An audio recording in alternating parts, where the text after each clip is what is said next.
Welcome. Come follow me.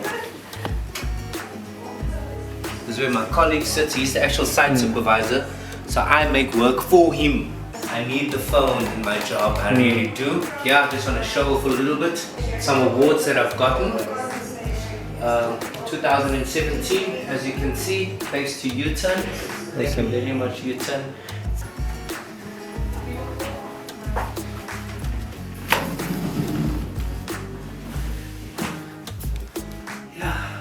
Thanks for coming through. My name is Brenden, spelled with the E-N. Brenden Steve Elton McDonald.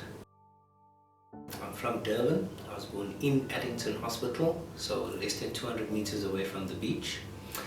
I stayed with my mom my whole life. Up until I was 10, it was just me and her. She had a bit of an abusive relationship there. Even my conception wasn't really a very nice one. So growing up, I suppose my childhood is where a lot of my problems actually would have started, or my challenges in my life, because my dad was never there and he had taken advantage of my mom, so I was always a reminder. And growing up, I was always reminded, you know, it's not her fault now. We've resolved everything and there's been forgiveness, but my mom always used to point out to me in fits of anger and frustration that I was the cause of her not attaining her dreams and her goals, because she had chosen to keep me as opposed to aborting me. Once I left home, I stayed on top of a club in Umbilo called Dusk Till Dawn. And Dusk Till Dawn had two sections and there was a lot of drugs and stuff going on. And one day I remember somebody coming up to me and saying, "Listen, can't I just park off over here, man?" And he took out the substance that eventually became my substance of choice, which was crack cocaine. And he used it and he offered me, and it was awesome. It was really, it's crack is a cocaine derivative, which you smoke in a certain way, and it was fantastic. It felt very nice, and I completely forgot about it until like maybe a year later or so, when I then came across it. I can't remember how, but that became, I then started using it recreationally, and then eventually it's even called on the street Eat Some More, where one is just never enough. And that's where it started. All the deficiencies in my character started coming out. I would do almost anything. Doesn't matter who you were, you know, I would charm my way and break a lot of trust, steal things from work, you know, and that's how I got into trouble. I always felt undone. I thought God was being unfair to me, that people would take advantage of me, and I felt that I was in essence a good person, always trying to please, always service oriented, always looking out for others, but no one was there for me. And I actually started using drugs because I got angry with God. If being a good person is going to make me always be lost, I'm going to be really good at being really bad. So 2011, 2012 or so, they found me. Myself being directed to the Haven Night Shelter. And I got to the shelter and I spoke to the supervisor. I told him I'm homeless, and he said, "Who gives you the right to say you're homeless?" And I told him I'm home. And they wouldn't give me an opportunity at all. And I went down to the V&A waterfront, and as God would have it, I actually found a job. And you know, I stayed clean for quite a long while, and then eventually old habits came out. And then I also got a bit too big for my boots, and I managed to get a place further down in Sea Point, Cape Town, haven of drugs. And I fell back into that. I would habitually lose my work because of the drugs. And I said, "Dear God, I'm tired of this. I'm gonna leave now, and you're gonna guide my steps." And I walked instead, and my mind was saying, go to a restaurant, go to a cafe, try to find a job. And I said no.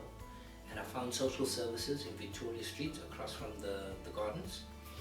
And I went and I asked social worker, I need help. I need to go to a place where I can come clean. They called the Ark City of Refuge, and they said there is a place for one person. They took me, and I ended up at the Ark City of Refuge. My favorite story is that story of Joseph. He went up, he went down, he went up, he went down. You need to go through what you're going through now. Thing that they have is that you have to attend. There's this organization called U-Turn, and all our staff foremen, once a week or twice a week, you actually have to go. That was fun. You know, we did an amazing race while we were at U-Turn. They asked us lots of questions. They taught us about budgeting. They would ask us to do things like, if you've got 20 Rand, how would you buy a healthy, nutritious meal? U-Turn, they contacted me and said, okay, Brenden, you know, would you like to join into the program? I said, yes, I want to join. With that occupational therapist, she was able to help me identify where the strengths and weaknesses and where I needed to develop, you know. And here I was, the selfish drug addict, living only for himself. And now God decided that He's going to give me a challenge that will help me grow. It is tough. I did have the feeling that this is way too much. They are totally unreasonable. The biggest lesson, practical lesson that U-Turn has taught me is that, number one, you don't always have to be right. And even when you are right, you need to be able to realize that another person might not be on your level.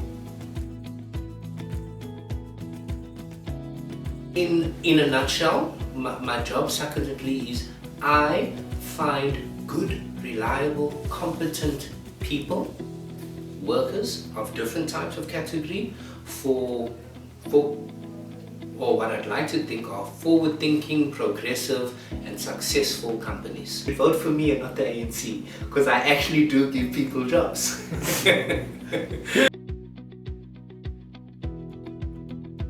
Sometimes I drive and I'll bump into someone and they'll actually know me from being out on the street. There's another guy that was homeless with me that is working just down the road here, you know, and he was like, yo, you're a big boss now.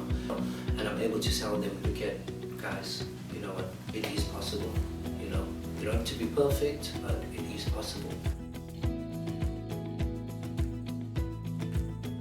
My advice for any person that feels they want to drop out is, number one, just look at where I am now. I'm in a position to actually give people jobs. You're going to be in a position to actually affect another person's life. The other thing is maybe to convince yourself or to tell yourself in the mirror, I'm in this situation because of nobody else but myself.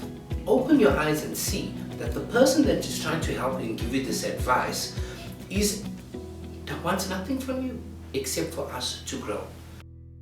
Give what you give unto the Lord. Give what you give it unto the Lord.